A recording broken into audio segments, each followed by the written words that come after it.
building a mountain. And he left them, the unmarried man and woman, at the grounds. The men talked a bit and just laughed. Women can't do hard labor. We're gonna beat them. Easy as that. And they went home to sleep so they could be ready for the next day.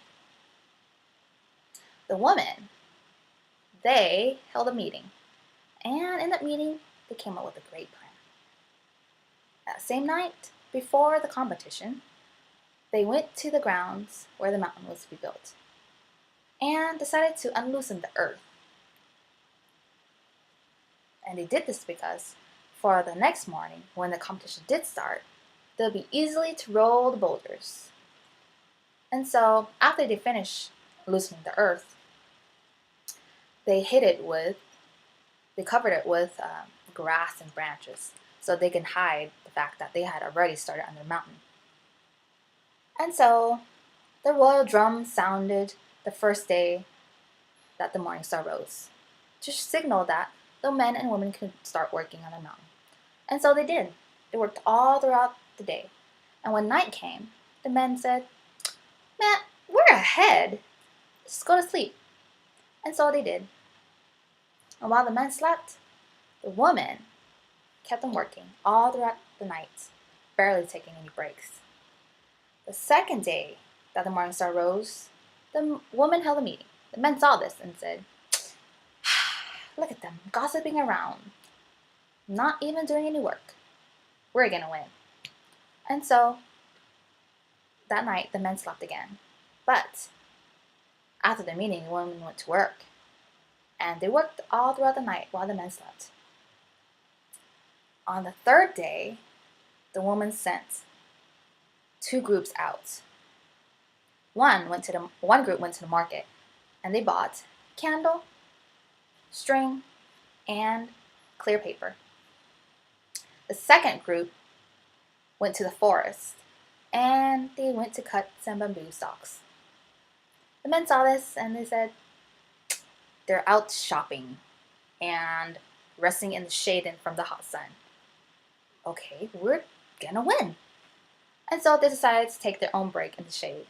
And that night, the men slept while the women worked all night long.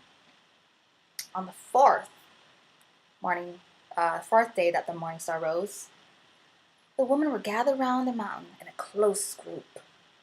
And the men saw this and they said, "Gossiping again? They're not working at all." But what was actually happening was the women were actually building their own morning star. They had cut the bamboo in slender pieces and then tied it with strong grass. And then afterwards, they covered it with the clear paper. It looked exactly like a star. And then after they tied the string to the star, they covered it with grass so they can hide it from the men. And so, when night approached, the men went to sleep. And of course, then the women were working.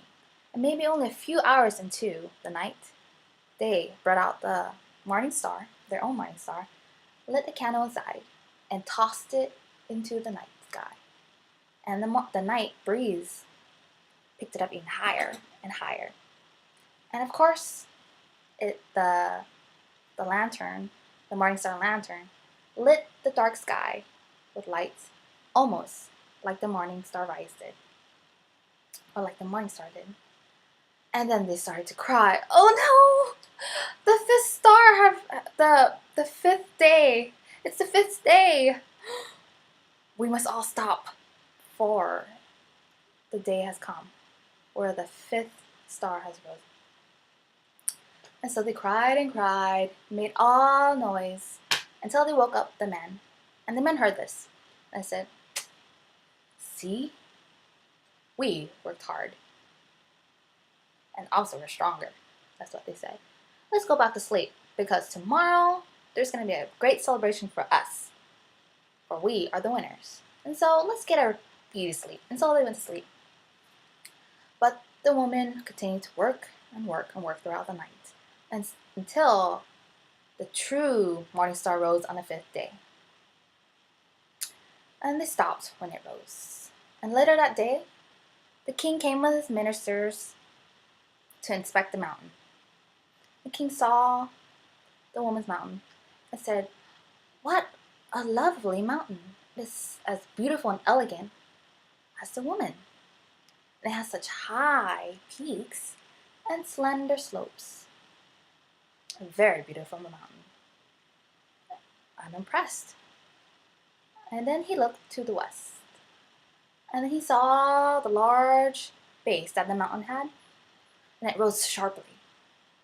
But all of a sudden it stopped. It was flat, no peak whatsoever.